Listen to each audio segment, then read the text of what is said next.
ಮಕ್ಕಳೇ, ಇಂದಿನ ವಿಜ್ಞಾನ ತರಗತಿಗೆ ನಿಮ್ಮೆಲ್ಲರಿಗೂ ಸ್ವಾಗತ. ನೀವು ಸುತ್ತಮುತ್ತಲಿನ ವಸ್ತುಗಳು ನೋಡ್ಲಿಕ್ಕೆ ಆಗಿರ್ಬೋದು, ನಾವು ಯಾವ ಒಂದು ನಮ್ಮ ದೇಹದ ಅಂಗಗಳನ್ನು ಯಾವ ಅಂಗದಿಂದ ನಾವು ನಮ್ಮ ಸುತ್ತಮುತ್ತಲಿನ ವಸ್ತುಗಳು ನೋಡ್ತೀವಮ್ಮ? ಯಾವ ಅಂಗದಿಂದ ನೋಡ್ತೀವಿ? ಕಣ್ಣಿಂದ ನೋಡ್ತೀವಿ. ಹಾಗೇನೆ ವಾಸನೆಯನ್ನು ನೋಡ್ಲಿಕ್ಕೆ ಯಾವ ಅಂಗ ಮೂಗಿನಿಂದ ನಾವು ವಾಸನೆಯನ್ನು ಗ್ರಹಿಸ್ತೀವಿ. ಹಾಗೆ ಯಾವ್ದಾದ್ರು ವಸ್ತುವಿನ ಯಾವ್ದೋ ಒಂದು ಶಬ್ದವನ್ನು ಗ್ರಹಿಸುವಂತ ಅಂಗ ಯಾವ್ದಮ್ಮ ನಮ್ಮ ದೇಹದಲ್ಲಿ? ಜೋರಿಗಿಡ, ಕಿವಿಯಿಂದ ಶಬ್ದವನ್ನ ಗ್ರಹಿಸ್ತೀವಿ. ಹಾಗೆ ಆಹಾರದಲ್ಲಿರುವ ರುಚಿಯನ್ನು ಯಾವ ಅಂಗದಿಂದ ತಿಳಿತೇವೆ? ನಾಲಿಗೆಯಿಂದ ನಾವು ಆಹಾರದ ರುಚಿಯನ್ನ ತಿಳಿತೀವಿ. ಹಾಗೆ ನಮ್ಮ ಚರ್ಮದಲ್ಲಿ ನೋವಿನ ತಂಪಾದ ಅನುಭವ, ಇವೆಲ್ಲ ಸ್ಪರ್ಶ ಜ್ಞಾನವನ್ನು ತಿಳಿಸುವಂತಹ ನಮ್ಮ ಅಂಗ ಯಾವ್ದಮ್ಮ? ಚರ್ಮ. ನೋಡ್ರಿ, ಹೀಗೆ ವಿವಿಧ ಜ್ಞಾನಗಳನ್ನ ನಾವು ಇವುಗಳಿಂದ ತಿಳ್ಕೊಳ್ತೀವಲ್ಲ. ಆದ್ರಿಂದ ಈ 5 ಅಂಗಗಳಿಗೆ ಒಟ್ಟಾಗಿ ಏನಂತ ಕರೀತಾರೆ ಅಂತ ಗೊತ್ತಿರ್ಬೇಕಲ್ಲ ನಿಮ್ಗೆ. ನಾನು ಹೇಳ 5 ಅಂಗಗಳಿಗೆ ಏನಂತ ಕರೀತಾರೆ? Very good. ಜ್ಞಾನೇಂದ್ರಿಯಗಳು, ದೃಷ್ಟಿ ಜ್ಞಾನ, ಸ್ಪರ್ಶ ಜ್ಞಾನ, ಶ್ರವಣ ಜ್ಞಾನ, ಹೀಗೆ ಜ್ಞಾನಗಳನ್ನ ಜ್ಞಾನಗಳನ್ನ ಸುತ್ತಮುತ್ತಲಿನ ಹರಿಯುತ್ತೇವೆ, ತಿಳ್ಕೊಳ್ತೀವಿ ನಾವು ಅಲ್ವಾ. ಆದ್ರಿಂದ ಇವುಗಳಿಗೆ ಜ್ಞಾನೇಂದ್ರಿಯಗಳು ಅಂತ ಕರಿತೀವಿ. ಒಟ್ಟ ನಮ್ಮ ಸುತ್ತಮುತ್ತಲಿನ ಪರಿಸರದಲ್ಲಿ ಹಾಕುವಂತ ಪ್ರಚೋದನೆಗಳಿಗೆ ಪ್ರತಿಕ್ರಿಯಿಸಲಿಕ್ಕೆ ಈ ಅಂಗಗಳು ನಮಗೆ ಸಹಾಯ ಮಾಡ್ತವೆ. ಗೊತ್ತಾಯ್ತಲ್ಲ? ಅದರಲ್ಲಿ ಮುಖ್ಯವಾಗಿ ನಾವು ಸುತ್ತಮುತ್ತಲಿನ ವಸ್ತುಗಳನ್ನು ನೋಡ್ಲಿಕ್ಕೆ ನಮಗೆ ಕಣ್ಣುಗಳು ಅವಶ್ಯಕ ಅಂತ ಹೇಳಿದ್ರು. ದೃಷ್ಟಿ ಅಂಗಗಳು ಯಾವ್ದಪ್ಪ ಅಂದ್ರೆ ಕಣ್ಣುಗಳು ಅಂತ ಹೇಳಿದ್ರಲ್ವಾ. ನಮಗೆ ಬರೀ ಕಣ್ಣಿದ್ರಷ್ಟೇ ಸಾಕ. ಹಾಗಾದ್ರೆ ಯಾವ್ದಾದ್ರು ವಸ್ತುಗಳನ್ನ ಸುತ್ತಮುತ್ತಲಿನ ವಸ್ತುಗಳನ್ನ ನೋಡ್ಬೇಕಪ್ಪ ಅಂತಂದ್ರೆ ನಮಗೆ ಮತ್ತೊಂದು ಬೇಕಾಗಿರುವಂತಹ ವಸ್ತು ಯಾವುದು? ಏನ್ ಬೇಕು? ಬೆಳಕು. ಬೆಳಕು ಏನಾಗ್ಬೇಕು? ವಸ್ತುವಿನ ಮೇಲೆ ವಸ್ತುವಿನ ಮೇಲೆ ಬೆಳಕು ಬಿದ್ದು ಅದು ಏನಾಗ್ಬೇಕಪ್ಪ ಅಂದ್ರೆ ಬೆಳಕು ಪುನಃ ಹಿಂದಿರಿ ನಮ್ಮ ಕಣ್ಣಿನಲ್ಲಿರುವ ಮಸೂರದ ಮೂಲಕ ಹಾದು ಹೋಗಿ ಎಲ್ಲಿಗೆ ತಲುಪುತ್ತೆ? ದೃಷ್ಟಿ ಕೇಂದ್ರಕ್ಕೆ ತಲುಪುತ್ತೆ, ಮಿದುಳಿನಲ್ಲಿರುವ ದೃಷ್ಟಿ ಕೇಂದ್ರಕ್ಕೆ. ಆಗ ಮಿದುಳು ಅರ್ಥೈಸಿಕೊಂಡಾಗ ನಮಗೇನಾಗುತ್ತೆ? ಆ ವಸ್ತುವಿನ ಪ್ರತಿಬಿಂಬದ ಅರಿವು ಉಂಟಾಗುತ್ತೆ. ಇಷ್ಟೆಲ್ಲ ಕೆಲಸ ನಡಿಬೇಕು ಅಲ್ವಾ. ಒಂದು ವಸ್ತು ಕಾಣ್ಬೇಕಪ್ಪ ಅಂದ್ರೆ ವಸ್ತುವಿನ ಮೇಲೆ ಏನ್ ಬಿಡ್ಬೇಕು? ಬೆಳಕು ಬಿದ್ದಾಗ ಮಾತ್ರ ಕಾಣು. ನೀವು ಅದೇ ರಾತ್ರಿ ವೇಳೆ ನೀವು ಬೆಳಕಲ್ಲಿ ಇರ್ತೀರ ಅಂತ ತಿಳ್ಕೊಳ್ರಿ. ಕೊಠಡಿಯಲ್ಲಿ ಹೊರಗಡೆ ಫುಲ್ ಕತ್ಲಿರುತ್ತೆ ಅಂತ ತಿಳ್ಕೊಳ್ಳಿ. ಅವಾಗ ವಸ್ತು ಕಾಣುತ್ತೆ ನಮ್ಮ? ಯಾಕೆ ಕಾಣಲ್ಲ? ಯಾವ್ದ್ರ ಮೇಲೆ ಬೆಳಕು ಬಿದ್ದಿರಲ್ಲ? Very good. ವಸ್ತುವಿನ ಮೇಲೆ ಬೆಳಕು ಬೀಳದೇ ಇದ್ರೆ ನಮ್ಗೇನು ಕಾಣಲ್ಲ, ಕಣ್ಣಿದ್ರು ಕಾಣಲ್ಲ ಅವಾಗಲ್ವಾ. ಹಾಗಾದ್ರೆ ನಮ್ಮ ಸುತ್ತಮುತ್ತಲಿನ ವಸ್ತುಗಳು ಬೇಕಪ್ಪ ಅಂತಂದ್ರೆ ನಮ್ಗೆ ಬೆಳಕು ಬಹಳ ಮುಖ್ಯವಾಗಿ ಬೇಕೇ ಬೇಕು. ಮಕ್ಕಳೇ, ಈ ಬೆಳಕಿನ ಬಗ್ಗೆ ಅಧ್ಯಯನ ಮಾಡಿದಂತ ಒಬ್ಬ ಮಹಾನ್ ಭಾರತೀಯ ವಿಜ್ಞಾನಿ ಬಗ್ಗೆ ನಿಮಗೆ ಗೊತ್ತಿರ್ಬೇಕಲ್ವಾ. 8ನೇ ತರಗತಿಯಲ್ಲಿ ಕೂಡ ಆ ವಿಜ್ಞಾನಿ ಬಗ್ಗೆ ಪಾಠ ಇದೆ. ಬೆಳಕಿನ ಬಗ್ಗೆ ಅಧ್ಯಯನ ಮಾಡಿದಂತ ವಿಜ್ಞಾನಿ ಯಾರು ಹೇಳ್ತೀರಾ? ಯಾರು ಅಂತ? ಈ ಚಿತ್ರದಲ್ಲಿರುವಂತ ವಿಜ್ಞಾನಿ ಯಾರು?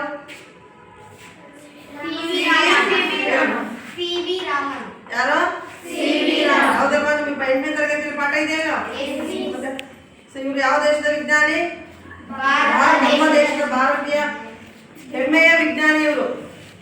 ಯಾಕೆ ಅಂದ್ರೆ ಭೌತಶಾಸ್ತ್ರದಲ್ಲಿ ಈ ಬೆಳಕಿನ ಪಾಠ ಅಂತ ಹೇಳಿ ಅಧ್ಯಯನ ಮಾಡ್ತಾ ಇದ್ರಲ್ಲ ಇವತ್ತಿನ ಪಾಠ ಬೆಳಕಿನ ಬಗ್ಗೆ. ಈ ಬೆಳಕಿನ ಬಗ್ಗೆ ಸಂಶೋಧನೆಯನ್ನ ಮಾಡಿ ಏಷ್ಯಾದಲ್ಲೇ ಮೊಟ್ಟ ಮೊದಲು ಅತ್ಯುನ್ನತ ಪ್ರಶಸ್ತಿಯಾದಂಥ ನೊಬೆಲ್ ಬಹುಮಾನವನ್ನು ಪಡೆದಂತಹ ಭಾರತೀಯ ಹೆಮ್ಮೆಯ ವಿಜ್ಞಾನಿ ಯಾರಪ್ಪ ಅಂತಂದ್ರೆ ಅವ್ರ ಬಗ್ಗೆ ತಿಳ್ಕೊಬೇಕಲ್ವ ನೀವು. ನೋಡಿದ ತಕ್ಷಣ ಹೇಳ್ಬೇಕಿದೆ ಯಾವ ವಿಜ್ಞಾನಿ ಹೇಳಿದ್ರೆ ಶ್ರೀರಾಮನ್. ನೋಡ್ರಿ, ಇವರು ಬೆಳಕಿನ ಬಗ್ಗೆ ಸಂಶೋಧನೆ ಮಾಡಿದಂತ ಹೇಳಿದಲ್ವ. ಹಾಗೆ ಬೆಳಕು ಎಷ್ಟು ಬಣ್ಣಗಳಿಂದ ಆಗಿದೆ ಅಂತ ನಿಮ್ಗೆ ಓದಿದ್ರಲ್ಲ, 7ನೇ ಕ್ಲಾಸಲ್ಲಿ ಓದಿರ್ಬೋದು. ಎಷ್ಟು ಬಣ್ಣಗಳಿಂದ ಆಗಿದೆ ಅಮ್ಮ? 7 ಬಣ್ಣಗಳಿಂದ ಆಗಿದೆ. ಬಿಳಿಯ ಬೆಳಕನ್ನು ಪಟ್ಟಕದ ಮೂಲಕ ಹಾಯಿಸಿದಾಗ 7 ಬಣ್ಣಗಳ ವಿಭಜನೆ ಹೊಂದಿರ್ತವೆ. ಬೆಳಕಿನ ವರ್ಣ ವಿಭಜನೆ ಬಗ್ಗೆ ಓದಿರ್ತೀರಲ್ಲ ನೀವು ಪ್ರೈಮರಿಯಲ್ಲಿ.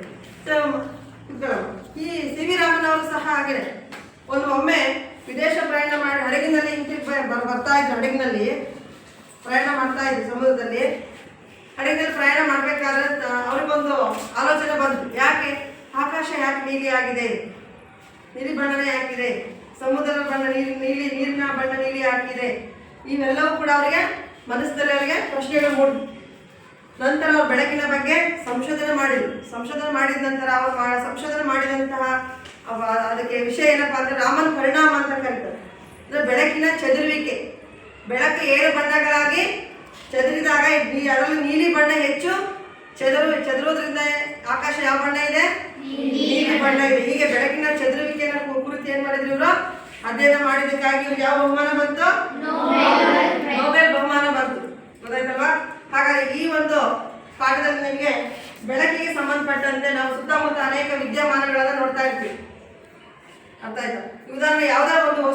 ಹೊಳಪಾಗಿರ್ಲಿಕ್ಕೆ.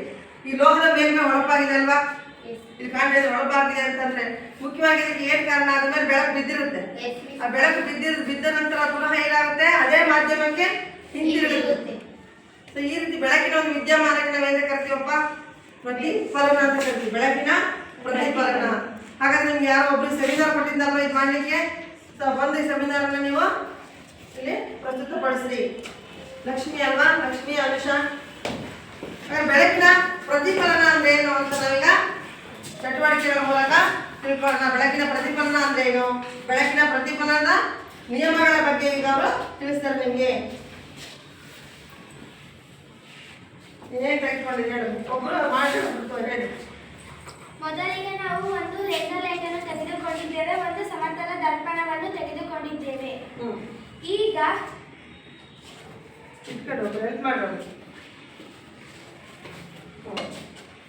ಈ ಸಮತಲ ದರ್ಪಣದ ಮೇಲೆ ಬಿದ್ದ ಬೆಳಕು ಪುನಃ ಅದೇ ಮಾಧ್ಯಮಕ್ಕೆ ಸೇರುತ್ತದೆ. ಇದನ್ನೇ ಬೆಳಕಿನ ಪ್ರತಿಫಲನ ಎಂದು ಕರೆಯುತ್ತೇವೆ. ನೋಡ್ರಿ, ಇಲ್ಲಿ ಏನ್ ಮಾಡ್ತೇವೆ, ನುಣುಪಾದ ಮೇಲ್ಮೈ ಅಲ್ವಾ ಇದು, ನುಣುಪಾದ ಮೇಲ್ಮೈ ಮೇಲೆ ಬೆಳಕು ಬಿದ್ದಾಗ ಪುನಃ ಅಲ್ಲಿ ಕಾಣ್ತಿದೆಯಲ್ಲ, ಲೈಟ್ ಕಾಣಿಸಿದೆಯಲ್ಲ, ನಾವು ಇಲ್ಲಿ ಬಿಟ್ಟರೆ ಅಲ್ಲಿ ಹೋಯ್ತಪ್ಪ. ಅಂದ್ರೆ ಏನಾಗಿದೆ, ಬೆಳಕು ಬಿದ್ದಂತ ಬೆಳಕು ಏನಾಗಿದೆ, ಹಿಂತಿರುಗಿದೆ. ಅದೇ ಮಾಧ್ಯಮಕ್ಕೆ ಪುನಃ ಏನಾಗಿದೆ, ತನ್ನ ದಿಕ್ಕನ್ನು ಬದಲಾಯಿಸಿ ಹಿಂತಿರುಗಿದೆ. ಈ ಒಂದು ಬೆಳಕಿನ ಗುಣಕ್ಕೆ ಅಂತ ಕರಿತೀವಿ. ಇದು ಬೆಳಕಿನ ಒಂದು ಗುಣ, ಅರ್ಥ ಆಯ್ತಲ್ಲ. ಈ ಇದಕ್ಕೆ ಏನು ಕರಿತೀವಮ್ಮ, ಬೆಳಕಿನ ಪ್ರತಿಫಲನ ಎಂದು ಕರೆಯುತ್ತೇವೆ. ಹಾಗಾದ್ರೆ ಬೆಳಕಿನ ಪ್ರತಿಫಲನ ಅಂದ್ರೆ ಬನ್ನಿ ಹೇಳಮ್ಮ. ವಸ್ತುವಿನ ಮೇಲೆ ಬಿದ್ದ ಬೆಳಕು ಪುನಃ ಅದೇ ಮಾಧ್ಯಮಕ್ಕೆ ಹಿಂತಿರುಗುವುದಕ್ಕೆ ಬೆಳಕಿನ ಪ್ರತಿಫಲನ ಎನ್ನುವರು. ಕ್ಲಾಸ್ ಓರೇ ಬಿಡಬೇಕು. ಈಗ ಇವಳು ಬೆಳಕಿನ ಒಂದು ಬಿಂದುದಲ್ಲಿ ಬೆಳಕು ಬಿದ್ದಿದೆ ಅಲ್ವಾ, ಈ ಬೀಳುವಂತ ಕಿರಣಕ್ಕೆ ಅಂತ ಕರಿತೀವಿ ನಾವು, ಬೆಳಕಿನ ಪತನ ಕಿರಣ ಅಂತ ಕರಿತೀವಿ. ಇಲ್ಲಿ ಕಿರಣ ಬೀಳುತ್ತಲ್ಲ, ಇದಕ್ಕೆ ಪತನ ಕಿರಣ. ಈ ಒಂದು ಬಿಂದುದಲ್ಲಿ ಬಿದ್ದಿದೆಯಲ್ಲಪ್ಪ, ಇದಕ್ಕೆ ಪತನ ಬಿಂದು ಅಂತ ಕರಿತೀವಿ. ಹಾಗೇನೆ ಹಿಂತಿರುಗಿ ಹೋಯ್ತಲ್ಲ, ಹಿಂದಿರುಗಿ ಪ್ರತಿಫಲಿಸೋದು ಅಂತ ಕರಿತೀವಿ. ಅದಕ್ಕೆ ಎಂತ ಕಿರಣ ಅಂತ ಕರಿತೀವಿ, ಪ್ರತಿಫಲಿಸೋದು ಅಂತ ಕರಿತೀವಿ. ಹಾಗಾದ್ರೆ ಬೆಳಕಿನ ಪ್ರತಿಫಲನ ಅಂದ್ರೆ ತಿಳ್ಕೊಂಡ್ರೆ ಯಾರು ಹೇಳ್ತೀರಾ, ಬೇರೆ ಹೇಳ ಸುಷ್ಮಿತಾ. ಒಂದು ವಸ್ತುವಿನ ಮೇಲೆ ಬಿದ್ದ ಬೆಳಕು ಪುನಃ ಅದೇ ಮಾಧ್ಯಮಕ್ಕೆ ಹಿಂತಿರುಗುವುದನ್ನು ಬೆಳಕಿನ ಪ್ರತಿಫಲನ ಅಂತ ಮತ್ತೆ ಹೇಳ. ಬೆಳಕು ಒಂದು ಮೇಲ್ಮೈ, ಒಂದು ನುಣುಪಾದ ನುಣುಪಿನ ಮೇಲ್ಮೈ ಮೇಲೆ ಬಿದ್ದು ಅದೇ ಮಾಧ್ಯಮಕ್ಕೆ ಹಿಂದಿರುಗುವ ಮಾಧ್ಯಮವೇ ವಿದ್ಯಮಾನಕ್ಕೆ ಬೆಳಕಿನ ಪ್ರತಿಫಲನ ಅಂತ ಕರಿತೀವಿ. ಹಾಗಾದ್ರೆ ಅದೇ ರೀತಿ ಈಗ ಹಾಗಾದ್ರೆ ಬೆಳಕಿನ ಪ್ರತಿಫಲನ ಅಂದ್ರೆ ತಿಳ್ಕೊಂಡ್ರಲ್ಲ, ಅದನ್ನ ಬರೀತೀನಿ, ಬರ್ಕೊಳ್ಬೇಕು ನೀವು. ಅದಕ್ಕೂ ಮುಂಚೆ ಚಟುವಟಿಕೆ ನೋಡ್ತೀರಾ ಹಾಗಾದ್ರೆ.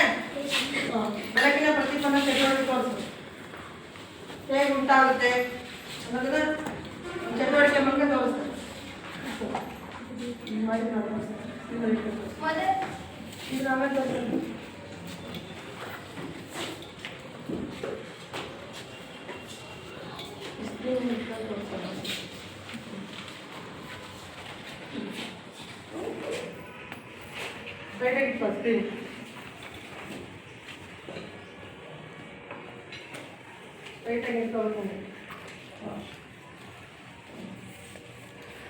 ಈಗ ಓರೆಯಾಗಿ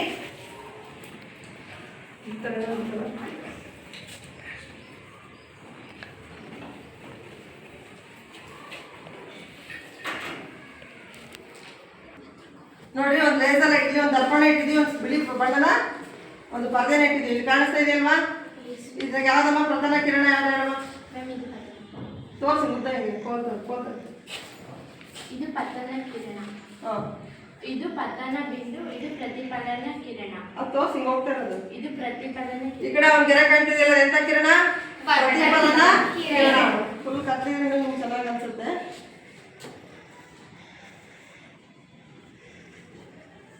ಕಾಣಿಸ್ತಿದೆ ಅಲ್ವಾ?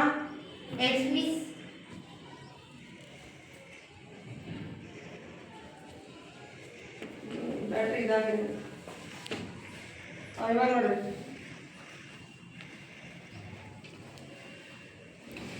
ಇಲ್ಲಿ ಪತನ ಕಿರಣ ನೋಡಿದ್ರಿ, ಪ್ರತಿಫಲನ ಕಿರಣ. ಪತನ ಕಿರಣ ಮತ್ತು ಪ್ರತಿಫಲನ ಕಿರಣ ಮಧ್ಯ ಒಂದು ಲಂಬವನ್ನು ಎಳೆದಾಗ ಯಾವ ರೀತಿ ನೋಡಿ, ಇಲ್ಲಿ ಚೆನ್ನಾಗಿ ಕಾಣ್ತೀವಿ ನೋಡಿ. ಇವಾಗ ವಿ ಶೇಪ್ ಕಾಣ್ತೀವಿ, ನೋಡ್ತಾ ಇದ್ದೀರಾ?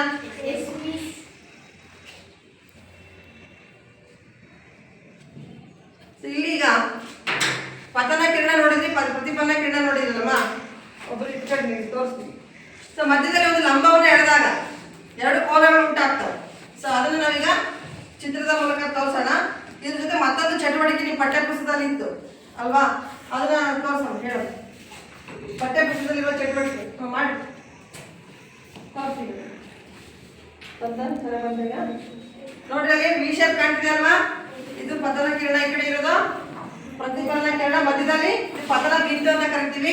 ಮಧ್ಯ ಒಂದು ಲಂಬವನ್ನು ಎಳೆದಾಗ ಇದಕ್ಕೆ ನಾವು ಲಂಬ ಅಂತ ಕರಿತೀವಿ, ಪತನ ಬಿಂದುವಿಂದ ಎಳೆದ ಲಂಬ. ಇಲ್ಲಿ ಎರಡು ಕೋನಗಳು ಉಂಟಾಗ್ತವೆ. ಒಂದು ಅದನ್ನ ಚಿತ್ರದ ಮೂಲಕ ಬರೆದು ತೋರಿಸೋಣ. ಈಗ ನಿಮ್ಮ ಪಠ್ಯ ಪುಸ್ತಕದಲ್ಲಿ ಇತ್ತಲ್ಲಪ್ಪ, ಆ ಚಟುವಟಿಕೆ ತೋರಿಸಿ. ಒಂದು ಬಾಚಣಿಕೆ ಅಂತ ಇಟ್ಕೊಂಡು 13.1 ಪಠ್ಯ ಪುಸ್ತಕದಲ್ಲಿ ಚಟುವಟಿಕೆ ಇದೆಯಲ್ಲ,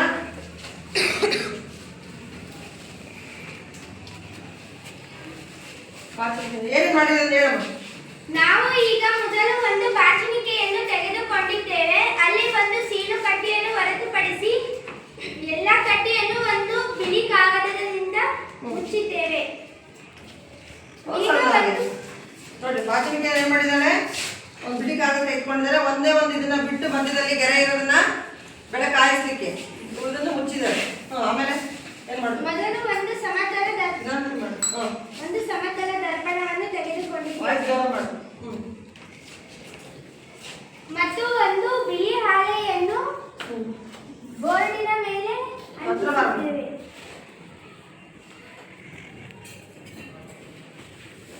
ನಿಧಾನನೇ ಮಾಡಿ ಸ್ಕ್ರೀನ್ ತಗೊಂಡು ಹಿಂಗೆ ಇಟ್ಕೊಂಡ್ರೆ ಅದನ್ನ ಇದು ಕೆಳಗೆ ಇಡ್ತೀರಾ? ನೀನು ಇಟ್ಕ ಅನುಷ, ಅದನ್ನ ಒಬ್ರು ಇಟ್ಕೊಂಡ್ರೆ ಒಬ್ರು ಮಾಡ್ರಿ. ಲಕ್ಷ್ಮಿ ಮಾಡ್ತಾಳೆ, ನೀನು ಇಟ್ಕೊಳಪ್ಪ. ಹಂಗೆ ಇಟ್ಕೊಬೇಕು. ಇನ್ನೊಬ್ರು ಬೇಕಾದ್ರೆ ಹೇಳ್ತೀನಿ, ಬಾರ ಇನ್ನೊಬ್ರು ಬಾರ.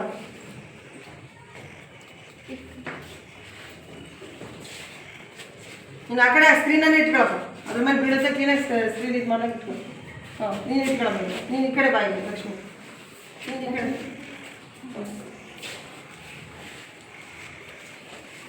ಸೊ ಏನು ತೆಗೆದುಕೊಂಡಿದೆ ಅದು ಹೇಳ್ತಾ ಮಾಡು, ವಿವರಣೆ ಮಾಡ್ತಾ. ಈಗ ನಾವು ಬಾಚಣಿಕೆಯನ್ನು ದರ್ಪಣಕ್ಕೆ ಲಂಬವಾಗಿ ಹಿಡಿಯಬೇಕು.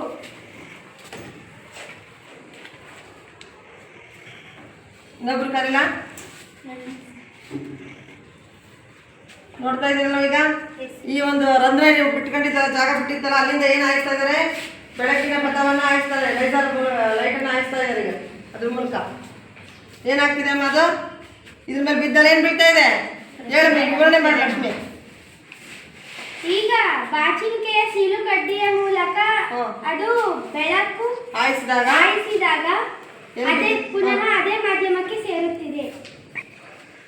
ಎಲ್ಲಿ ಬೀಳ್ತಾ ಇದೆ ಅದು? ಸ್ಕ್ರೀನ್ ಬೆಳಕು ದರ್ಪಣದ ಮೇಲೆ ಬಿದ್ದ ನಂತರ ಏನಾಗಿದೆ ಅಮ್ಮ? ಅದು ಅದೇ ಏನಾಗಿದೆ? ಪ್ರತಿಫಲನ ಹೊಂದಿ ಎಲ್ಲಿ ಬೀಳ್ತಾ ಇದೆ? ಆ ಪರದೆ ಮೇಲೆ ಬೀಳ್ತಾ ಇದೆ. ಕಾಣಿಸ್ತಿದೆ ಎಲ್ಲರಿಗೂ? ಲಾಸ್ಟ್ ಬೆಂಚ್ ನಿಮಗೆ ಕಾಣ್ತಾರೆ? ಹಿಂದೆಗಡೆಯಿಂದ ಬಂದು ನೋಡ್ರಿ, ಹಿಂದ್ಗಡೆ ಎಲ್ಲರೂ ಕಾಣಿಲ್ಲ ಅಂದ್ರೆ ನೀನು ಶೇಕ್ ಮಾಡ್ಬೇಡ, ಅಲ್ವಾ? ಇಲ್ಲಿ ಒಂದು ಬಾಚಣಿಕೆ ಇದ್ರ ಜಾಗ ಬಿಟ್ಟಿದ್ವಲ್ಲ, ಅವಳೇನು ಸೀಳು ಗೆರೆಗಳಿದ್ವಲ್ಲ, ಅದ್ರ ಮೂಲಕ ಏನು ಹಾಯಿಸ್ತಾ ಇದ್ದಾಳೆ? ಬೆಳಕಿನ ಕಿರಣಗಳನ್ನು ಹಾಯಿಸ್ತಾ ಇದ್ದಾಳೆ.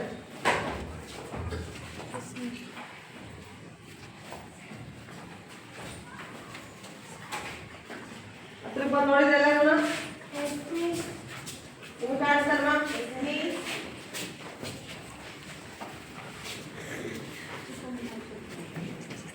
ಅಲ್ಲಿ ಸ್ಕ್ರೀನ್ ಮೇಲೆ ಬೀಳ್ತಾ ಇರೋದು ಕಣ್ಣು ಹಿಡಿ, ಅದನ್ನ ಸ್ಕ್ರೀನ್ ಮೇಲೆ ಕರೆಕ್ಟಾಗಿ ಬೀಳ್ಸಂಗೆ ಮಾಡು. ಬೆಳಕು ಬೀಳ್ತಾ ಇದೆಯಲ್ಲ, ನೋಡಿದಿಲ್ಲ ಪ್ರತಿಫಲನ ಹೊಂದಿದ್ದು?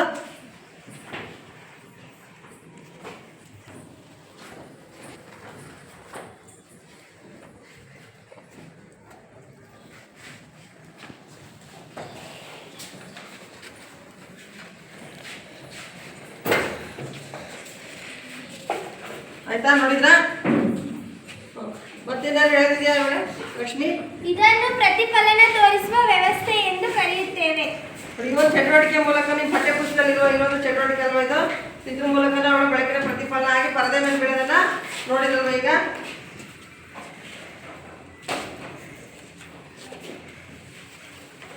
ಈಗ ನೋಡ್ರಿ ಒಂದು ಮಾದರಿ ಇದೆ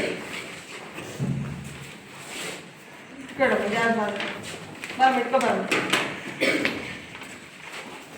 ಇಲ್ಲಿ ಬೆಳಕಿನ ಪ್ರತಿಫಲನವನ್ನು ತೋರಿಸುವಂತ ಒಂದು ಚಿತ್ರ.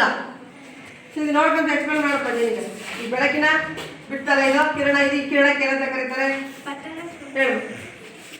ಇದು ಬೆಳಕಿನ ಒಂದು ಮೇಲ್ಮೈ ಮೇಲೆ ಬೀಳುವ ಬೆಳಕಿಗೆ ಬೆಳಕು ಕಿರಣ ಬೀಳುತ್ತಲ್ಲ ಅದಕ್ಕೆ ಅಂತ ಕರೀತಾರೆ. ಒಂದು ಮೇಲ್ಮೈ ಮೇಲೆ ಬೀಳುವ ಕಿರಣವನ್ನು ಪತನ ಕಿರಣ ಎನ್ನುವರು. ಮತ್ತು ಅದು ಮೇಲ್ಮೈ ಮೇಲೆ ಯಾವ ಬಿಂದುವಿನಲ್ಲಿ ಬೀಳುತ್ತಲ್ಲ ಬೆಳಕಿನ ಕಿರಣ ಆ ಬಿಂದುವನ್ನು ಪತನ ಬಿಂದು ಎನ್ನುವರು. ಮತ್ತೆ ಇದು ಅದೇ ಮಾಧ್ಯಮಕ್ಕೆ ಪ್ರತಿಫಲಿಸಿದಾಗ ಇದು ಪ್ರತಿಫಲನ ಕಿರಣ ಎನ್ನುವರು.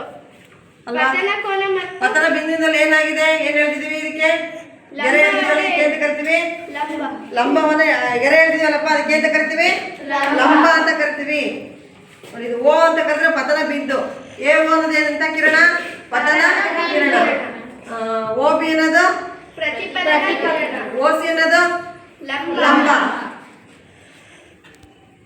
ಸಮವಾಗಿರುತ್ತವೆ. ನೋಡಿ ಇಲ್ಲಿಗ ಇಲ್ಲಿ ಎರಡು ನಡುವೆ ಒಂದು ಕೋನ ಉಂಟಾಗಿದೆ. ಯಾವ ಕಿರಣದ ನಡುವೆ ಪತನ ಕಿರಣ ಹಾಗೂ ಲಂಬದ ನಡುವೆ ಒಂದು ಕೋನ ಉಂಟಾಗಿದೆ ಅಲ್ಲಪ್ಪ. ಆ ಕೋನಕ್ಕೆ ಅಂತ ಕರಿಬೋದು ಹೆಸರು ಪತನ ಕೋನ ಅಂತ ಕರಿತೀವಿ. ಹಾಗೇನೆ ಇಲ್ಲಿ ಹೇಳಮ್ಮ ಅದೇ ತರ ಆ ಕಡೆ ಲಂಬ ಮತ್ತು ಪ್ರತಿಫಲನ ಕಿರಣದ ಮಧ್ಯೆ ಉಂಟಾಗಿರುವ ಕೋನವನ್ನು ಪ್ರತಿಫಲನ ಕೋನ ಎನ್ನುವರು. ಇವೆರಡು ಏನಾಗಿದಾವೆ ನೋಡ್ಲಿಕ್ಕೆ ಈ ಕೋನ ಈ ಕೋನ ಸಮ ಅನಿಸ್ತಾ ಇದೆಯಾ ಅಲ್ವಾ. ಉದಾಹರಣೆಗೆ ಎಷ್ಟು ಡಿಗ್ರಿ ಇದೆ 45 ಡಿಗ್ರಿ ಇದ್ರೆ ಆ ಕಡೆ ಎಷ್ಟು ಇರ್ಬೇಕು ಎಷ್ಟು ಇರುತ್ತೆ ಹಾಗಾದ್ರೆ 45 ಡಿಗ್ರಿ ಇರ್ತದೆ. 60 ಡಿಗ್ರಿ ಇದ್ರೆ 60 ಅಂದ್ರೆ ಈ ಕೋನವನ್ನು ಐ ಕೋನ ಅಂತ ಕರಿತೀವಿ ಪತನ ಕೋನ ಅಂತ. ಪತನ ಕೋನ ಯಾವ ಕೋನಕ್ಕೆ ಸಮ ಆಗಿದೆ ಹಾಗಾದ್ರೆ ಪ್ರತಿಫಲನ ಕೋನಕ್ಕೆ ಸಮನಾಗಿದೆ. ನೋಡಿ ಬೆಳಕಿನ ಪ್ರತಿಫಲನದ ನಿಯಮ ಹೇಳ್ತಾರಲ್ಲಪ್ಪ ಆಗ ಒಂದೇ ನಿಯಮ ಇದೇನೆ. ಯಾವ ಕೋನ ಯಾವ ಕೋನಕ್ಕೆ ಸಮನಾಗಿದೆ ಹೇಳಮ್ಮ ಅರುಣ ಏನ್ ಹೇಳಿದ್ದಣ್ಣ ಹೇಳು. ಪತನ ಕಿರಣ ಪತನ ಯಾವ ಕೋನ ಪತನ ಕೋನ ಪತನ ಕೋನ ಪ್ರತಿಫಲನ ಕೋನಕ್ಕೆ ಸಮನಾಗಿದೆ. ಅದೇ ಒಂದನೇ ನಿಯಮ ಅಲ್ವಾ. ಬೆಳಕಿನ ಪ್ರತಿಫಲನದ ಒಂದೇ ನಿಯಮ ಹೇಳ್ರಿ ಅಂದ್ರೆ ನೀವು ಅದನ್ನ ಹೇಳ್ಬೇಕು. ಯಾವುದು ಪತನ ಕೋನವು ಪ್ರತಿಫಲನ ಕೋನಕ್ಕೆ ಸಮನಾಗಿದೆ. ಹಾಗೆ ಎರಡನೇ ನಿಯಮ ಏನ್ ಹೇಳುತ್ತೆ ಈ ಪತನ ಕಿರಣ ಇದೆಯಲ್ಲ ಇದು ಯಾವ ಕಿರಣ ಪತನ ಕಿರಣ, ಇದು ಯಾವ ಕಿರಣ ಪ್ರತಿಫಲನ ಕಿರಣ. ಪತನ ಕಿರಣ ಪ್ರತಿಫಲನ ಕಿರಣ ಮತ್ತು ಪತನ ಬಿಂದುವಿನಲ್ಲಿ ಎಳೆದ ಈ ಮೂರು ಲಂಬ ಇದೆಯಲ್ಲ ಈ ಮೂರು ಕೂಡ ಸಮತಲ ಏನಿದೆ ಎಮ್ ಎಲ್ ಅನ್ನೋದು ಏನಿದೆ ಸಮತಲ, ಮೂರು ಒಂದೇ ಸಮತಲದಲ್ಲಿ ಇರ್ತವೆ. ಇದಕ್ಕೆ ನಾವು ಇದನ್ನ ನಾವೇನು ಕರಿತೀವಿ ಎರಡನೇ ನಿಯಮ ಅಂತ ಕರಿತೀವಿ. ಬೆಳಕಿನ ಪ್ರತಿಫಲನದ ಎರಡನೇ ನಿಯಮ ಏನ್ ತಿಳಿಸುತ್ತಪ್ಪ ಅಂತಂದ್ರೆ ಪತನ ಕಿರಣ ಪ್ರತಿಫಲನ ಕಿರಣ ಮತ್ತು ಪತನ ಬಿಂದುವಿನಲ್ಲಿ ಎಳೆದಂತಹ ಲಂಬ ಇರ್ತಾವಲ್ಲಪ್ಪ ಈ ಮೂರು ಒಂದೇ ಸಮತಲ ಮೇಲ್ಮೈ ಮೇಲೆ ಒಂದೇ ಸಮತಲದಲ್ಲಿ ಇರ್ತವೆ ಅನ್ನೋದೇ ಎರಡನೇ ನಿಯಮ. ಸೊ ಇದನ್ನ ಈಗ ನಾವು ಬರೆಯೋಣ ಅಂತ ಬೋರ್ಡ್ ಮೇಲೆ ಬರೀತೀನಿ ಬರ್ಕೊಡ್ರಿ ಆಮೇಲೆ ಕೇಳ್ತೀನಿ ಹೇಳಂತೀವಿ ಎಲ್ಲರೂ.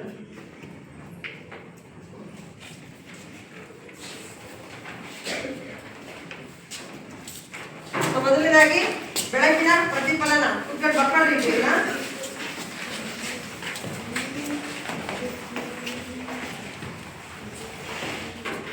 ಬೆಳಕಿನ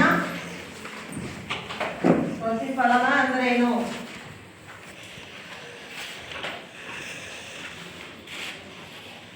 ಒಂದು ಮೇಲ್ಮೈ ಮೇಲೆ ಹೇಳಿಲ್ಲ ಒಂದು ಮೇಲ್ಮೈ ಮೇಲೆ ಬಿದ್ದ ಬೆಳಕು ಪುನಃ ಅದೇ ಮಾಧ್ಯಮಕ್ಕೆ ಸೇರುವುದನ್ನು ಬೆಳಕಿನ ಪ್ರತಿಫಲನ ಎಂದು ಕರೆಯುತ್ತೇವೆ.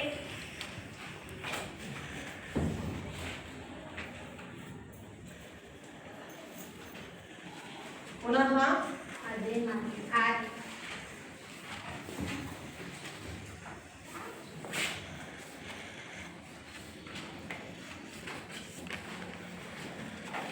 ಒಂದು ಮೇಲ್ಮೈ ಮೇಲೆ ಬೆಳಕು ಬಿದ್ದು ಪುನಃ ಅದೇ ಮಾಧ್ಯಮಕ್ಕೆ ಹಿಂತಿರುಗುವ ವಿದ್ಯಮಾನಕ್ಕೆ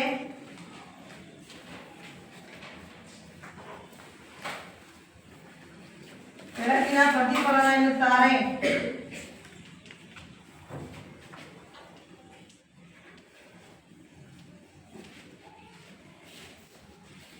ಬೆಳಕಿನ ಪ್ರತಿಫಲನಕ್ಕೆ ಏನಂತ ಕರೀತಾರಲ್ಲ, ರಿಫ್ಲೆಕ್ಷನ್ ಆಫ್ ಲೈಟ್ ಅಂತ ಕರೀತಾರೆ. ಇಂಗ್ಲಿಷ್ ಅಲ್ಲಿ ಹೇಳ್ತಾರೆ ರಿಫ್ಲೆಕ್ಷನ್ ಆಫ್ ಲೈಟ್ ಅಂತ ಕರೀತಾರೆ.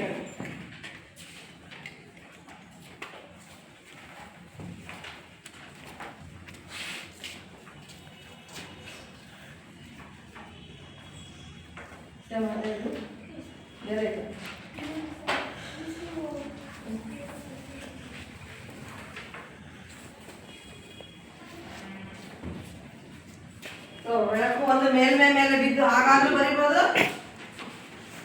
ಅರ್ಥ ಆಯ್ತಾ? ಬೆಳಕು ನೋಡಿ ಹಿಂಗೂ ಬರಿಬೋದು. ಏನ್ ಬರಿಬೋದು? ಇಲ್ಲಿ ಬೆಳಕು ಸೇರಿಸ್ಕೋಬೋದು. ಬೆಳಕು ಒಂದು ಮೇಲ್ಮೈ ಮೇಲೆ ಏನು ಬಿದ್ದು ಪುನಃ ಅದೇ ಮಾಧ್ಯಮಕ್ಕೆ ಹಿಂತಿರುಗುವ ವಿದ್ಯಮಾನ. ಹೀಗೂ ಕೂಡ ಹೇಳ್ಬೋದು.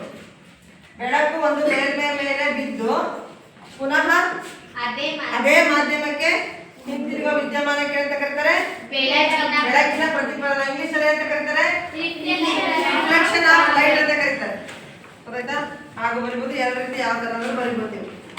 ನೆಕ್ಸ್ಟ್ ಈಗ ನಾವು ಆಗಲೇ ತೋರಿಸಿದ್ರೆ ಚಿತ್ರದಲ್ಲಿ ನೋಡಿದ್ರಲ್ವಾ, ಇಲ್ಲಿ ಎರಡು ನಿಯಮಗಳು ಬರುತ್ತೆ. ಬೆಳಕಿನ ಪ್ರತಿಫಲನದ ನಿಯಮಗಳು. ಇಲ್ಲಿ ನಾನು ಚಿತ್ರ ಬರೀತೀನಿ. ಚಿತ್ರದ ಮೂಲಕ ನೀವು ಏನ್ ಮಾಡ್ಬೋದು? ಎರಡು ನಿಯಮಗಳನ್ನ ಸುಲಭವಾಗಿ ನೆನ್ಪಿಟ್ಕೊಳ್ಬಹುದು, ಹೇಳ್ಬೋದು. ಬರ್ಕೊಳ್ತೀರಲ್ಲ? ನೆಕ್ಸ್ಟ್ ಹೆಡ್ಡಿಂಗ್ ಮಾಡ್ಕೊಳ್ರಿ. ಬೆಳಕಿನ ಪ್ರತಿಫಲನ ನಿಯಮಗಳು.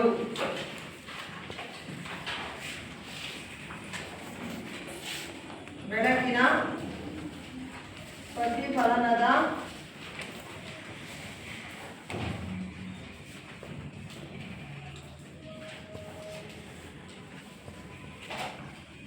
ಅದರಲ್ಲಿ ಒಂದನೇ ನಿಯಮ ನೋಡಿದ್ದೀನಿ.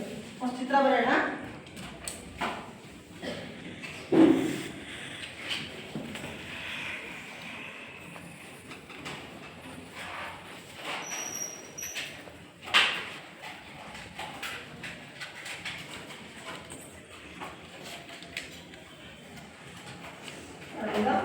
ಮೇಲೆ ಬರ್ಕೊಳ್ಳೋಣ ಫಸ್ಟು.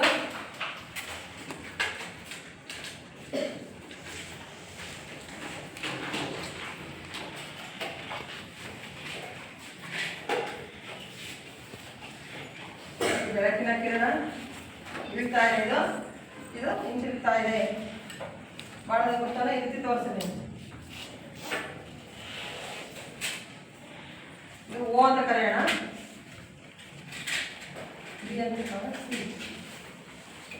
ಈಗ ಉಂಟಾಗುವ ಕೋನ ಇದು ಐ ಕೋನ ಅಂತ ಕರೆಯೋಣ. ಇಲ್ಲಿ ಆರ್.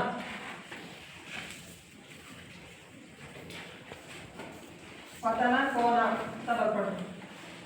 ನೋಡಿ ಐ ಅಂತ ಬರಿತಾ ಇದ್ದೀವಿ. ಯಾಕೆ ಅಂದ್ರೆ ಆಂಗಲ್ ಆಫ್ ಇನ್ಸಿಡೆನ್ಸ್ ಅಂತ. ಇಂಗ್ಲಿಷ್ ಅಲ್ಲಿ ಹೇಳ್ತಾರೆ ಪತನ ಕೋನಕ್ಕೆ ಆರ್ ಅಂದ್ರೆ ಆಂಗಲ್ ಆಫ್ ರಿಫ್ರಾಕ್ಷನ್ ಅಂತ. ಅದಕ್ಕೆ ಆರ್ ಬರ್ತಿರೋದು. ಗೊತ್ತಾಯ್ತಲ್ಲ? ಕೋನ ಐ, ಕೋನ ಆರ್.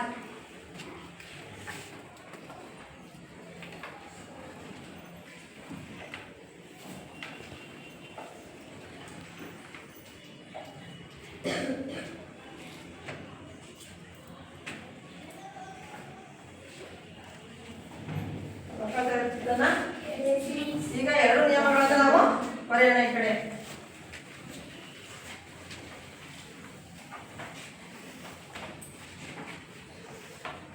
ಸುಷ್ಮಿತಾ ಹೇಳಪ್ಪ, ಒಂದೇ ನಿಯಮ ಏನ್ ಹೇಳುತ್ತೆ ಅಂತ ಹೇಳಿದ್ವಿ? ಯಾವ ಕೋನ ಸಮ ಆಗಿದೆ? ಪತನ ಕೋನ ಪ್ರತಿಫಲನ ಕೋನಕ್ಕೆ ಸಮನಾಗಿದೆ. ಇದು ಬೆಳಕಿನ ಪ್ರತಿಫಲನದ ಒಂದನೇ ನಿಯಮ. ಬರ್ಕೊಳ್ಳಿ.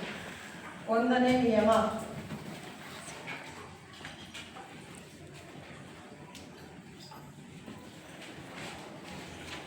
ಪತನ ಕೋನವು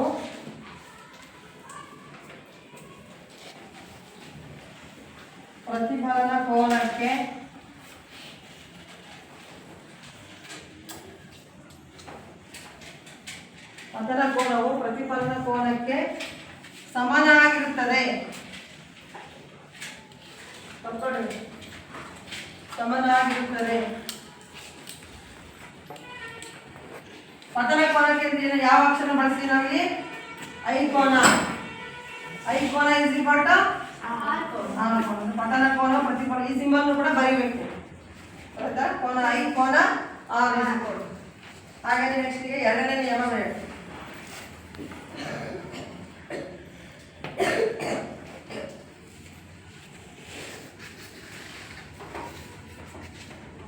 ಅನುಶಯ ಎರಡನೇ ನಿಯಮ ಏನು ಹೇಳುತ್ತೆ? ಪತನ ಕಿರಣವು ಒಂದು ನಿಮಿಷ, ಇದು ಯಾವ ಕಿರಣ? ಪತನ ಕಿರಣ ಒಂದು ನಿಮಿಷ ತಡಿ. ಪತನ ಕಿರಣ ಇದು ಯಾವ ಕಿರಣ? ಪ್ರತಿಫಲನ ಕಿರಣ. ಬರ್ಕೊಳ್ಳಿ, ನನಗೆ ಈಜಿ ಆಗಿ ಹೇಳಿ. ಇದಕ್ಕೆ ಏನು ಕರಿತೀವಿ? ಲಂಬ ಅಂತ ಕರಿತೀವಿ. ಹೇಳಮ್ಮ, ಎರಡನೇ ನಿಯಮ ಏನು ಹೇಳುತ್ತೆ? ಪತನ ಬಿಂದು. ಇದು ಓ ಯಾವುದು? ಪತನ ಬಿಂದು. ಹೇಳಿ. ಪತನ ಕಿರಣ, ಪ್ರತಿಫಲ ಕಿರಣ, ಪತನ ಬಿಂದುವಲ್ಲಿ ಎಳೆದ ಲಂಬ, ಈ ಮೂರು ಒಂದೇ ಸಮತಲದಲ್ಲಿರುತ್ತದೆ. Very good. ಬರ್ಕೊಳ್ಳಿ ಎರಡನೇ ನಿಯಮ.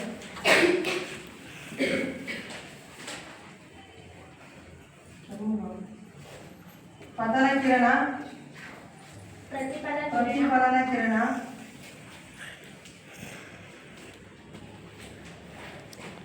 ಮತ್ತು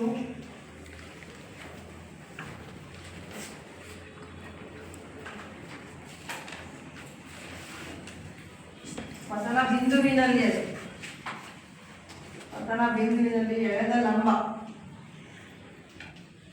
ಈ ಮೂರು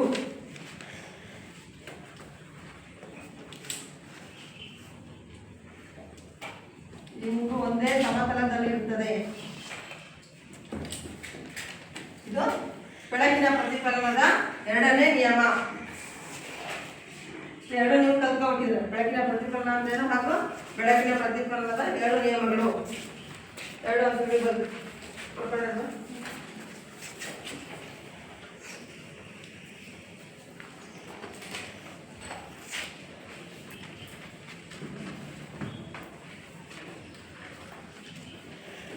ಬನ್ನಿ, ಯಾರು ಚಿತ್ರ ನೋಡ್ಕೊಂಡು ಎರಡು ನಿಯಮಗಳು ಹೇಳ್ಬೇಕು. ಯಾರು ಬರ್ತೀರಾ ಹೇಳಕಲ್ಲಿ? ಬೇರೆ ಯಾರು ಬರ್ತೀರಾ? ಬರ್ರಿ ಬೇಗ ಬರ್ ನಂದಿನಿ ಬಾ. ಇನ್ನೊಂದು ಎರಡು ಇನ್ನೊಬ್ಳು ಅವ್ರು ಹೇಳ್ತೀನಿ ಬಾ. ಚಿತ್ರ ನೋಡ್ಕೊಂಡೆ ಎರಡು ನಿಯಮಗಳನ್ನು ಹೇಳ್ಬೇಕು ನೀನು. ಅರ್ಥಾತ್ ಇದರಿಂದ ಸುಲಭ ನೆನ್ಪಿಟ್ಕೊಳ್ಬೋದು. ಪತನ ಕೋನ ಮತ್ತು ಪತನ ಕೋನವು ಯಾವುದು ಸಮ ಆಗಿದೆ ಅಂತ ಹೇಳು. ಪತನ ಕೋನವು ಪ್ರತಿಫಲನ ಕೋನಕ್ಕೆ ಸಮನಾಗಿರುತ್ತದೆ. ನೆಕ್ಸ್ಟ್ ಎರಡನೇ ಹೇಳು. ಪ್ರತಿಫಲ ಕಿರಣ ಪತನ ಕಿರಣ, ಪ್ರತಿಫಲ ಕಿರಣ ಮತ್ತು ಪ್ರತಿಫಲನ ಕಿರಣ ಮತ್ತು ಪತನ ಬಿಂದುವಿನ ಎಳೆದ ಲಂಬ, ಈ ಮೂರು ಒಂದೇ ಸಮತಲದಲ್ಲಿರುತ್ತದೆ. ಒಂದೇ ಸಮತಲದಲ್ಲಿ ಇರುತ್ತದೆ. ಈಗ ಹೇಳ್ಕೊಡ್ತೀನಿ ನಿಮಗೆ, ಎಲ್ಲರೂ ಕೂಡ ಹೇಳ್ಬೇಕು. ಈಗ ಮಕ್ಕಳು ಎಲ್ಲರೂ ಗ್ರಾಮ ಹೇಳ್ಕೊಡ್ತೀನಿ, ಕಲ್ತ್ಕೋಬೇಕು. ಎಲ್ಲರೂ ಆಮೇಲೆ ಹೇಳ್ಬೇಕು. ಆಯ್ತಾ? ಬೆಳಕಿನ ಪ್ರತಿಫಲದ ನಿಯಮಗಳು. ಪತನ ಕೋನವು ಪ್ರತಿಫಲನ ಕೋನಕ್ಕೆ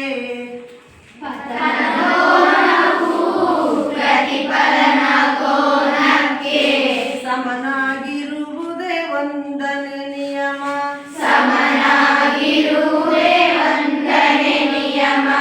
ನೀವು ಒಂದ್ಸತಿ ಹೇಳಿ.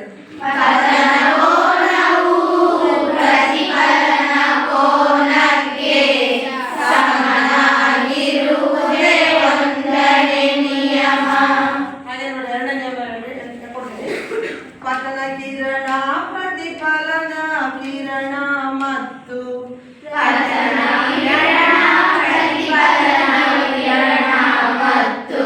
ಪತನ ಬಿಂದುವಿನಲ್ಲಿ ಎಳೆದ ಲಂಬ,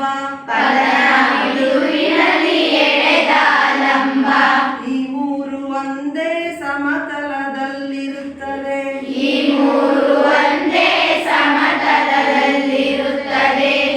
ಹೇಳಿ, ನೀವು ಹೇಳ್ರಿ ಈಗ.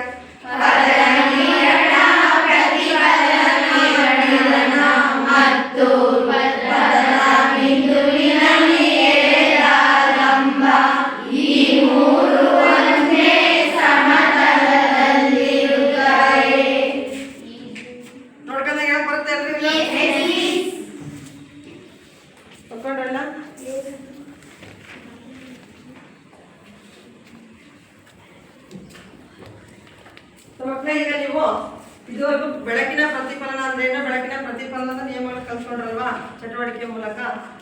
ಹಾಗೆ ನಮ್ಮ ಸುತ್ತಮುತ್ತ ನಿಸರ್ಗದಲ್ಲಿ ಬೆಳಕಿಗೆ ಸಂಬಂಧಪಟ್ಟಂತ ಅನೇಕ ವಿದ್ಯಮಾನಗಳು ಜರುಗ್ತಾ ಇರ್ತವೆ. ಒಂದು ತಿಳ್ಕೊಂಡು ಬೆಳಕಿನ ಪ್ರತಿಫಲನ ಅಂದ್ರೆ ಏನು. ಹಾಗೆ ಬೆಳಕಿಗೆ ಸಂಬಂಧಪಟ್ಟಂತಹ ಅನೇಕ ವಿದ್ಯಮಾನಗಳು ನಿಸರ್ಗದಲ್ಲಿ ಜರುಗ್ತಾ ಇದಾವೆ. ಜರುಗೋದ್ರಿಂದ ಅನೇಕ ವಿದ್ಯಮಾನಗಳಿಗೆ ಕಾರಣವಾಗಿದ್ದಾವೆ. ಅದನ್ನ ನೀವು ತಿಳ್ಕೊಂಡು ಬರ್ಬೇಕು. ನಾಳೆ ಬರ್ಬೇಕಾದ್ರೆ ಬರ್ಕೊಳ್ಳಿ. ಕಾಮನ ಬಿಲ್ಲು ಉಂಟಾಗ್ಲಿಕ್ಕೆ ಯಾವ್ದು ಬೆಳಕಿನ ವಿದ್ಯಮಾನ ಕಾರಣ ಅಂತ ತಿಳ್ಕೊಂಡ್ಬರ್ಬೇಕು. ಬೆಳಕಿನ ಕಾಮನ ಬಿಲ್ಲು ಉಂಟಾಗ್ಲಿಕ್ಕೆ ಕಾಮನ ಬಿಲ್ಲು ಉಂಟಾಗುತ್ತಲ್ವಾ? ಕಾಮನ ಬಿಲ್ಲಲ್ಲಿ ಎಷ್ಟು ಬಣ್ಣಗಳಿರ್ತವೆ? ಕಾಮನ ಬಿಲ್ಲು ಉಂಟಾಗಲು ಕಾರಣ, ಅದಕ್ಕೆ ಯಾವುದೋ ಒಂದು ಬೆಳಕಿನ ವಿದ್ಯಮಾನ ಕಾರಣ. ಅದು ಯಾವುದೋ ಒಂದು ತಿಳ್ಕೊಂಬರಿ. ಯಾವ್ಯಾವ ಬೆಳಕಿನ ವಿದ್ಯಮಾನಗಳಿಂದ ಅದು ಉಂಟಾಗುತ್ತೆ. ಹಾಗೇನೆ ಆಕಾಶ ಯಾವ ಬಣ್ಣ ಇದೆ ಅಂತ ಹೇಳಿದ್ವಿ, ನೋಡಿದ್ರ? ನೀಲಿ. ಆಕಾಶ ಯಾಕೆ ನೀಲಿ ಆಗಿದೆ, ಅದು ಯಾವ ವಿದ್ಯಮಾನ ಏನ್ ಕಾರಣ ಅಂತ ತಿಳ್ಕೊಂಡ್ಬರ್ಬೇಕಾದ್ರೆ ಬರ್ಕೊಡೋದು. ಆಕಾಶ ನೀಲಿ ಆಗಿರಲು ಕಾರಣ ಯಾವ ಬೆಳಕಿನ ವಿದ್ಯಮಾನ ಕಾರಣ. ನಾನು ಆಗಲೇ ಸ್ವಲ್ಪ ಹೇಳಿದೆ ನಿಮ್ಗೆ ಆಗಲೇ ಅದ್ರ ಬಗ್ಗೆ. ಸಿ ವಿ ರಾಮನ್ ಅವರು ಅಲ್ವಾ ಪ್ರಯೋಗ ಮಾಡಿದ್ರು ಅಂತ ಹೇಳಿದ್ವಲ್ಲ, ಆ ಸಂದರ್ಭದಲ್ಲಿ ಬಂತಾಗಿ. ಇನ್ನೊಂದು ಬರ್ರಿ, ನಕ್ಷತ್ರಗಳು ನೋಡ್ಲಿಕ್ಕೆ ನಿಮಗೆ ಹೇಗೆ ಕಾಣ್ತವೆ? ಅವುಗಳ ಮೇಲ್ಮೇಲೆ ಹೆಂಗ್ ಕಾಣ್ತಾ ಇರ್ತವೆ ನಕ್ಷತ್ರಗಳು? ರಾತ್ರಿ ಆಕಾಶ ನೋಡ್ತೀವಿ, ನಕ್ಷತ್ರಗಳು ಹೊಳಿತಾ ಇರ್ತಾವಲ್ವಾ? ಅದಕ್ಕೆ ಏನ್ ಕಾರಣ, ಯಾವ ವಿದ್ಯಮಾನ ಕಾರಣ? ಇಷ್ಟು ತಿಳ್ಕೊಂಡ್ಬರ್ಬೇಕು ನೀವು ನಾಳೆ. ನಕ್ಷತ್ರಗಳು ಮಿನುಗಲು ಕಾರಣ. ನಕ್ಷತ್ರಗಳು ಮಿನುಗಲು ಕಾರಣ.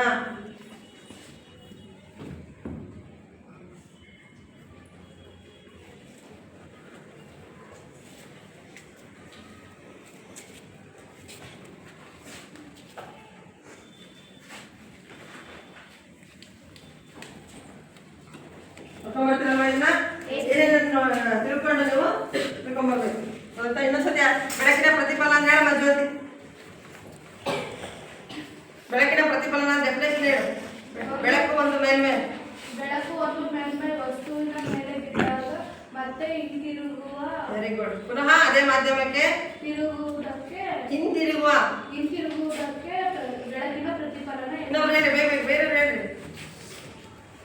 ಬೆಳಕು ಒಂದು ಮೇಲ್ಮೈ ಮೇಲೆ ಬಿದ್ದಾಗ ಏನಾಗುತ್ತೆ ಹೇಳಮ್ಮ? ಬೆಳಕು ಒಂದು ಮೇಲ್ಮೈ ಬಿದ್ದಾಗ ಮೇಲ್ಮೈ ಮೇಲೆ ಬಿದ್ದಾಗ ಪ್ರತಿಫಲನ ಪುನಃ ಏನಾಗುತ್ತೆ? ಅದೇ ಮಾಧ್ಯಮಕ್ಕೆ ಇದಕ್ಕೆ ಅಂತ ಕರಿತೀವಿ ಬೆಳಕಿನ ಪ್ರತಿಫಲನ. ಹೇಳ್ತೀರ ಮಂಜುನಾಥ? ಬೆಳಕು ಒಂದು ಈಗ ಹಾಗೆ ತೋರಿಸಿಲ್ಲ ನಾವು ಏನ್ ನೋಡಿದ್ವಿ ಮತ್ತಿನ್ನ? ಇದೊಂದು ಮೇಲ್ಮೈ ಅಲ್ವಾ ನೋಡಿದ್ರಲ್ಲಿ ಬೆಳಕು ಒಂದು ಮೇಲ್ಮೈ ಮೇಲೆ ಬಿದ್ದಾಗ ಏನಾಯ್ತು? ಪುನಃ ಹಿಂತಿರುಗ್ತಂತ ನೋಡಿದ್ರಲ್ಲ ಮೇಗ. ಅದು ಹೇಳಿ ಹೇಳ. ಬೆಳಕು ಒಂದು ಮೇಲ್ಮೈ ಬಿದ್ದಾಗ ಅದೇ ಮಾಧ್ಯಮಕ್ಕೆ ಏನಾಯ್ತು? ಹಿಂತಿರುಗುವುದನ್ನು ಹೇಳ್ತೀರಣ್ಣ? ಸೋನು ಹೇಳ. ಜೋರಾಗಿ ಹೇಳ್ಬೇಕು. ಒಂದು ಮೇಲ್ಮೈ ಮೇಲೆ ಬೆಳಕು ಬಿದ್ದಾಗ ಪುನಃ ಹಿಂತಿರುಗುತ್ತದೆ. ಇದಕ್ಕೆ ಏನಂತ ಕರೀತಾರೆ?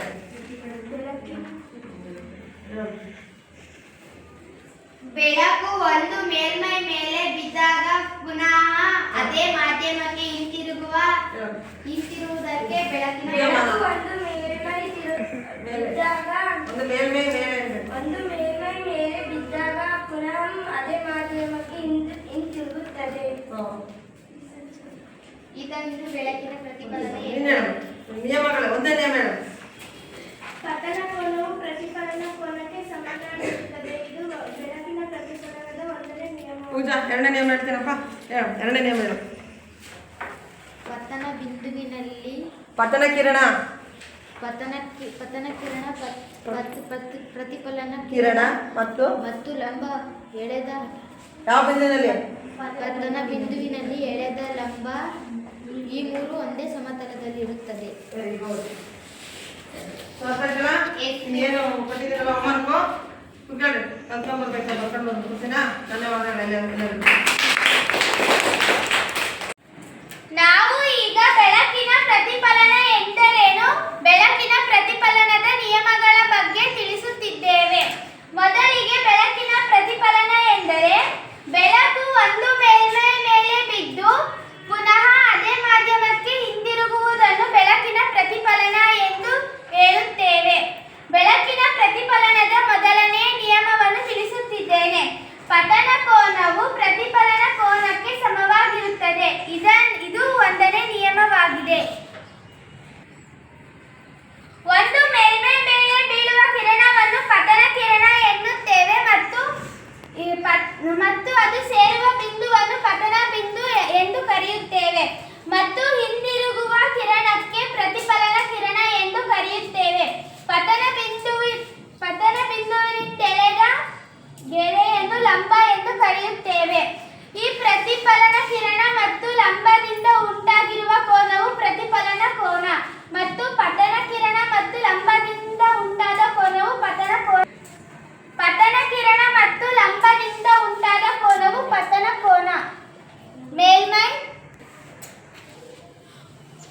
ನಾನು ಈಗ ಬೆಳಕಿನ ಪ್ರತಿಫಲನದ ಎರಡನೇ ನಿಯಮವನ್ನು ಹೇಳುತ್ತಿದ್ದೇನೆ.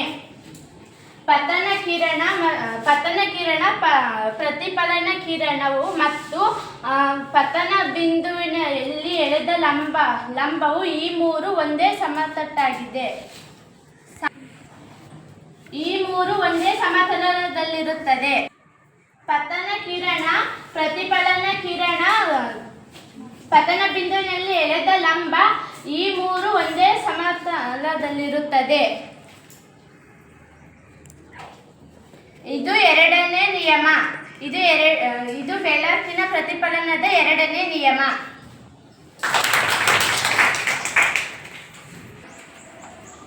ಬೆಳಕಿನ ಪ್ರತಿಫಲನ ನಿಯಮಗಳು.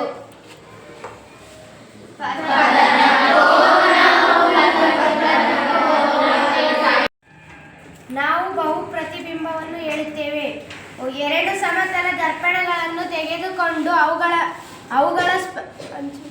ಅವುಗಳ ಅಂಚುಗಳನ್ನು ಸ್ಪರ್ಶಿಸುವ ಪರಸ್ಪರ ಲಂಬವಾಗಿ ಇರಿಸಬೇಕು. ಅವುಗಳನ್ನು ಜೋಡಿಸಲು ಅಂಟುಪಟ್ಟಿಯನ್ನು ಬಳಸಬಹುದು. ಒಂದು ವಸ್ತುವು ದರ್ಪಣಗಳ ನಡುವೆ ಇರಿಸುವುದು. ನಾಣ್ಯದ ಎಷ್ಟು ಪ್ರತಿಬಿಂಬ ವಸ್ತುವಿನ ಅನೇಕ ಪ್ರತಿಬಿಂಬಗಳನ್ನು ಕಾಣುತ್ತೇವೆ. ಇದನ್ನು ಬಹು ಪ್ರತಿಬಿಂಬ ಎನ್ನುವರು.